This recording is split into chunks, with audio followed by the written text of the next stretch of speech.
for millions of investors across the globe. His rich investment history goes back to when he was just 11 years old, when he bought his first stock.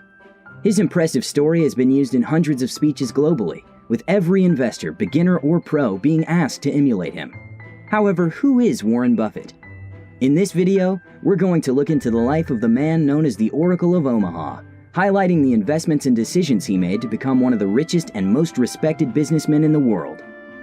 Warren Edward Buffett was born in 1930 to Howard and Layla Buffett in Omaha, Nebraska. As a child, Warren demonstrated a keen interest in financial and business matters and was described as a mathematical prodigy who could add large columns of numbers in his head, a gift that would serve him well in the future. Legend has it that he allegedly told his friend that if he wasn't a millionaire by the time he was 30, he would jump off the tallest building in Omaha. If you're glad he didn't follow through, leave a like. If you wish he had jumped, leave a dislike.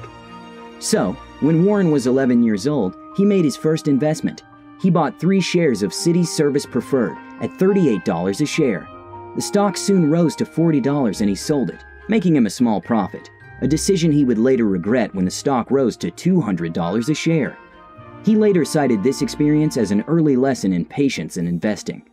At 13 years old, Warren worked as a paperboy. He would wake up at 4:30 in the morning to deliver copies of the Washington Post.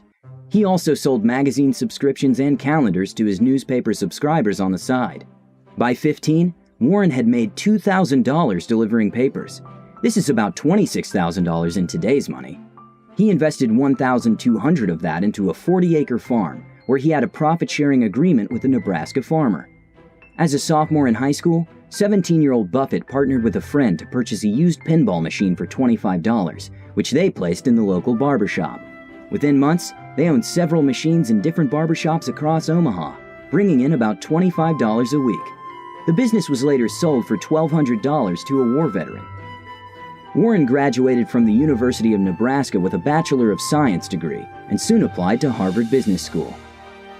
Unfortunately, Warren was rejected, but this didn't deter him in the slightest, and so he enrolled at Columbia Business School instead, upon learning that Benjamin Graham taught there. He graduated with a Master of Science in Economics in 1951.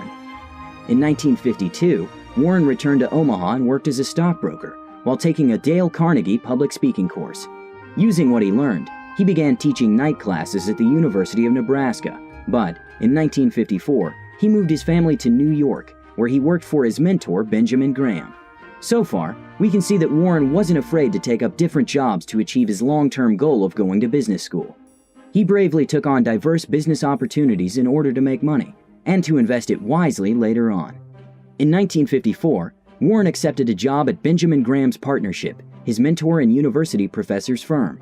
His starting salary was $12,000 a year, about $109,000 in today's money.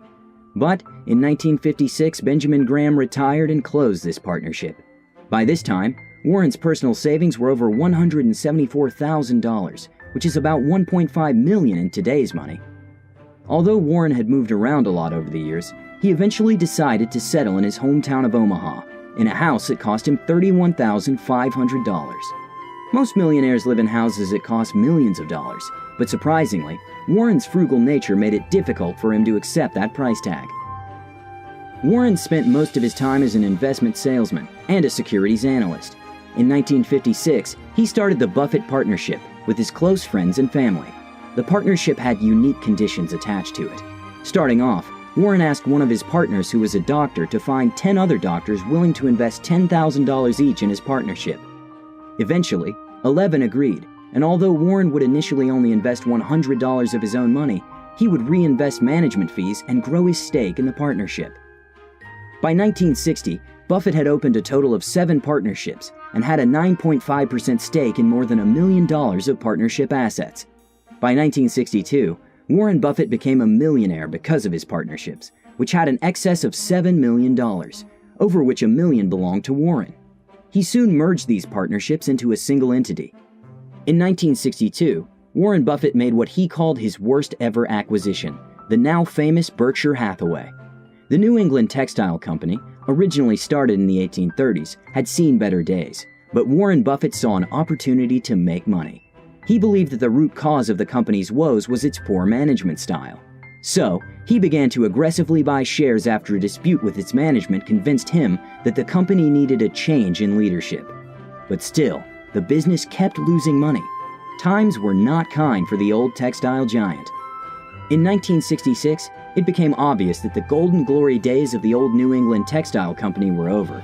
And so, Warren made a radical shift in the company's business dynamics that would propel it into the giant it is today. Buffett shifted Berkshire's focus gradually, away from its traditional textile endeavors, and instead using it as a holding company to invest in other businesses.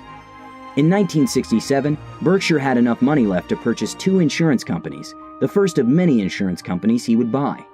This was the turning point of Berkshire Hathaway's phenomenal success story. Warren used the insurance company's substantial cash flow to finance further acquisitions. Berkshire Hathaway today has a portfolio of over 1,000 companies under management, with total assets exceeding $700 billion. Warren Buffett became a billionaire in 1990, when Berkshire started the sale of Class A shares. Warren is currently known for his contribution towards charity. One of his biggest donations was to the Bill and Melinda Gates Foundation, where Warren gave 185 million shares of Berkshire Hathaway at a market value of $28.3 billion. Today, Warren is worth over $84 billion.